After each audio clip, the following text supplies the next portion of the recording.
Les 5 raisons qui font l'investissement magique. Vous allez voir, c'est assez simple, mais il faut respecter un certain cheminement. Il existe bien des formes d'investissement. Les plus connues, les curieux intelligents, bienvenue, je m'occupe de vous tout de suite. L'immobilier, pour les Français, ils adorent. C'est perçu comme un investissement tranquille, c'est en réalité bien différent de ce qu'ils attendent ou des complications qu'ils en ont derrière, car malheureusement les contraintes arrivent très vite. Et vous savez, vous avez déjà entendu parler des problèmes de locataires, les impayés, les remises en état, les états des lieux. Ça, c'est déjà une chose. Mais c'est surtout une fiscalité très lourde. L'immobilier souffre d'une fiscalité très lourde. Des travaux de remise en état. Suivant la situation géographique, c'est pas liquide parce que le marché de l'immobilier est un marché dynamique, mais seulement dans les zones urbaines. Et notamment en ce qui concerne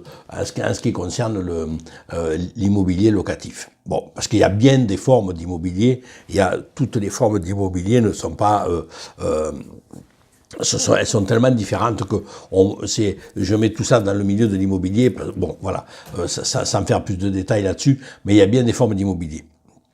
Et surtout, les revenus de l'immobilier, ils sont très loin d'être ceux escomptés, ou alors il y a de petits revenus, mais ça demande un travail conséquent, quoi, parce que vous devez faire des rentrées, des sorties des locataires. Pour ceux qui font de la location vacances, c'est un peu plus rémunérateur. Par exemple, ce qu'on appelle les locations courte saison, mais enfin, il faut être présent, il faut toujours faire des états des lieux. Mais bon, oui, c'est l'immobilier. Je sais que c'est très très prisé par les Français. Mais moi, je connais les rapports, je sais ce que rapporte l'immobilier. Compte tenu de ce que ça rapporte, c'est pas un bon investissement pour moi. Ça ne correspond pas au bon investissement. La seule qualité que j'aurai à l'immobilier, c'est que vous constituez un patrimoine avec de l'argent qui n'est pas le vôtre, en fait. Puisque entre le financement plus les loyers, des fois un peu de fiscalité, choses comme ça, vous arrivez à vous constituer un capital à pas cher. Encore faut-il le vendre, faut pas avoir de problème dessus. Enfin bon, ouais, il y a beaucoup de choses à parler là-dessus, donc c'est pas mon sujet. La bourse aussi, c'est très connu et assez répandu, malgré que ce soit beaucoup moins populaire. Mais par contre, la bourse est terriblement efficace. Pour les initiés, bien sûr, hein, parce que la bourse, faut pas faire de la bourse un petit peu comme ça, la vache que je te pousse, quoi. Hein, ça demande, c'est surtout un travail d'intervention plutôt régulière, et il faut avoir une vision quand même à long terme, voire à très long terme, quoi. Mais la bourse peut être une très bonne chose. Encore une fois, pour moi, c'est réservé à des initiés et c'est pas aussi passif que moi j'entends un bon investissement doit avoir des revenus passifs, complètement passifs. C'est-à-dire que quand vous faites un bon investissement, vous confiez votre capital à quelqu'un qui en prend la responsabilité et qui va faire avec cet investissement. Mais c'est pas dès que votre intervention est réclamée, ça me paraît un petit peu compliqué, à moins que vous soyez un initié et que là il faut y aller. L'or, les qualités de l'or, dans l'esprit commun, c'est une valeur refuge. Il n'y a rien à faire ou pas grand-chose. Par contre, le très gros problème de l'or et le sujet qui fait que moi je ne touche pas du tout à l'or, c'est que c'est complètement lié au marché financier. Au marché financier et pas que, et à la politique.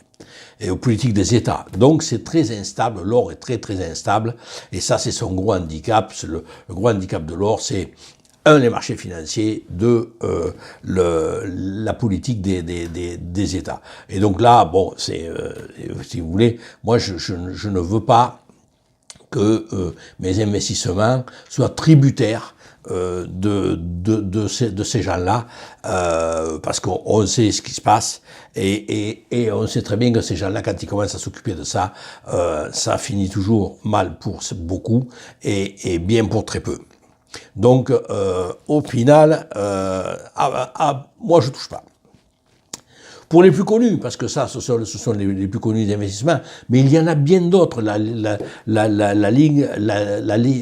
liste est bien plus longue que cela. Par exemple, l'art en général, parce que dans l'art encore, il y a aussi plusieurs possibilités, plusieurs dossiers. Il y a les chevaux, il y a le vin, et etc. Vous voyez, je veux pas tous ces détailler parce que il y en a vraiment beaucoup. Tout le monde peut y trouver la petite niche qui lui convient, la petite niche qui lui plaît, ce qu'il croit pouvoir en faire ou pas. Moi, voilà, vous savez, je reste toujours fidèle à mes préceptes, c'est-à-dire que à mes concepts surtout. Si je ne comprends pas et si je ne sais pas, je touche pas. Voilà, c'est aussi simple que ça. Donc toutes ces choses-là qui sont des investissements bien sûr, mais qui sont des niches d'investissement, mais des niches de niche en fait. Je touche pas, car la plupart ne m'intéressent pas et j'ai pas du tout envie d'y aller. Et voilà pourquoi je vous dis qu'un investissement est magique s'il respecte certaines conditions. Je vais vous donner mes conditions. Et là, un investissement devient complètement magique. S'il respecte les conditions que je vais vous donner, croyez-moi, c'est un investissement génial.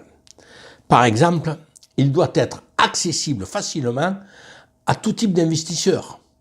Ça veut dire quoi? Ça veut dire que si tout type d'investisseurs peuvent aller dessus, les institutionnels, les privés, les entreprises, le public, ça veut dire qu'en fait, il n'y a pas de choses qui empêchent ou qui compliquent. Vous voyez ce que je veux dire? Donc, c'est pour moi important qu'il soit accessible à tout type d'investisseurs. Et surtout, extrêmement important, et ça c'est une des sécurités que j'impose toujours, il doit être décorrélé des marchés financiers. Si c'est un produit qui est corrélé au marché financier, de fait, c'est un produit financier, et là, ce n'est pas vous qui gagnez. Ce sont bien d'autres gens, ce sont bien d'autres organisations, mais ce n'est jamais vous qui gagnez sur un produit financier, parce que les produits financiers ne sont pas faits pour vous faire gagner quelque chose. Ils sont surtout faits pour que vous fassiez gagner quelque chose d'autre. Donc, c'est extrêmement important pour moi. Il doit être un actif réel et vérifiable. S'il n'est pas un actif réel et vérifiable, alors là, c'est une sécurité impérative, je ne touche pas. C'est obligé. Il doit être aussi une valeur réelle et stable. C'est aussi de la sécurité impérative. S'il n'a pas une valeur réelle et stable, je ne touche pas. Et bien sûr, à ça, il doit avoir des rendements attractifs. Alors, le rendement attractif, il peut être sous plusieurs formes, hein. Mais les choses importantes, c'est qu'il doit être décorrélé des marchés financiers. Ça, c'est impératif. Ça doit être un actif réel et vérifiable. Et ça doit être de valeur réelle et stable. Voilà. Avec des rendements attractifs, il doit être un objectif primaire. Ça aussi, c'est capital. S'il n'a pas un objectif primaire, je ne touche pas. C'est-à-dire quoi? C'est quoi un objectif primaire? Un objectif primaire, c'est quoi? C'est la préservation du capital, plus des revenus réguliers ou croissance du capital. C'est ça les objectifs primaires. C'est la préservation du capital, plus revenus réguliers ou croissance du capital. S'il ne respecte pas ce premier détail, c'est pas la peine. Et avoir un horizon de placement. Parce que qu'est-ce que je confie mon argent à quelqu'un, si cette personne me dit je sais pas qu'est-ce que je vais en faire et je sais pas dans combien de temps je suis capable de te parler de retour, je touche pas. Donc, il doit avoir un horizon de placement. Cet horizon, il peut être à court terme, si c'est 1 an. Il peut être à moyen terme, si c'est entre 1 et 4 ans. Il peut être à long terme, si c'est 5 ans et plus. D'ailleurs, les investissements les plus efficaces, les plus rentables en termes de rentabilité et ceux qui sont économiquement les plus rentables, ce sont les longs termes. Donc, c'est les 5 ans et plus. Voilà. Donc, si vous respectez ça, vous êtes dans l'investissement magique. Et là, bienvenue, quoi. Attention, à ma connaissance, il n'y en a pas beaucoup. Et à ma connaissance, il y a très peu d'investissements qui supportent ma sélection. J'ausculte et décortique à peu près toutes les solutions sur le marché et mon expertise est sans concession. Sincèrement, je ne fais aucune concession, je n'ai aucun a priori, je ne travaille pour personne, pour moi, pour vous, pour mes clients. Pour mes investisseurs, je travaille, mais certainement pas pour une maison qui propose quelque chose. Ça, c'est non. Je serais resté salarié, même s'il y a très très très longtemps maintenant, puisque ça remonte au 2 janvier 1990 que je suis indépendant, que je suis à mon compte. Donc vous voyez, ça fait quelques lunes. Le filtre de mes exigences sont les vôtres. Parce que mes exigences, si vous voulez, vous assurent de tout ça. Je ne retiens que les solutions optimales.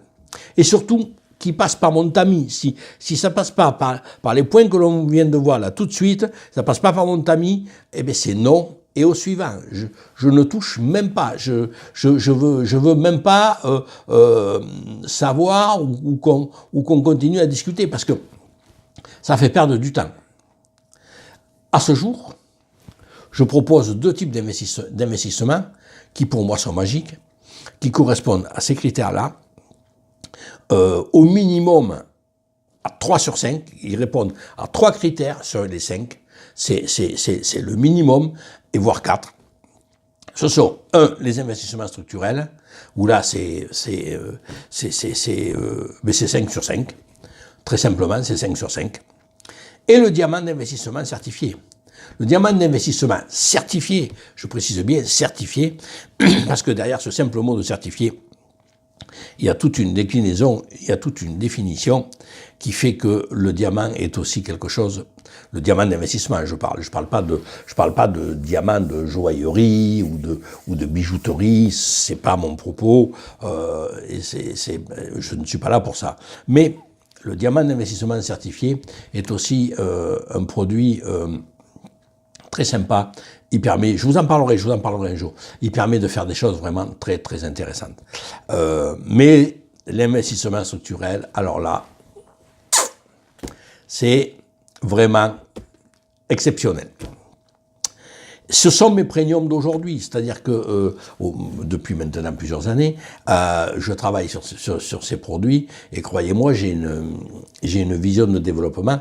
Je pense d'ailleurs que compte tenu de mon âge, je n'irai pas au bout de ces 2 produits et que ce sera plutôt ces 2 produits qui feront qui me survivront quoi. Et bien heureux, Donc, si vous avez des questions, eh bien, toujours pareil, n'hésitez pas, là-dessous. Je vous y répondrai avec grand plaisir. Soit vous les posez dessous, soit vous avez mon adresse mail. Si vous souhaitez des réponses ou si vous avez des questions un peu plus personnelles, mais je suis à votre disposition. Abonnez-vous, parce que je vous porte bonheur. Oui. Et si vous ne voulez pas rater le meilleur qui reste à venir, comme toujours, actionnez la petite cloche là-dessous. Et je vous remercie de votre visite. À très bientôt.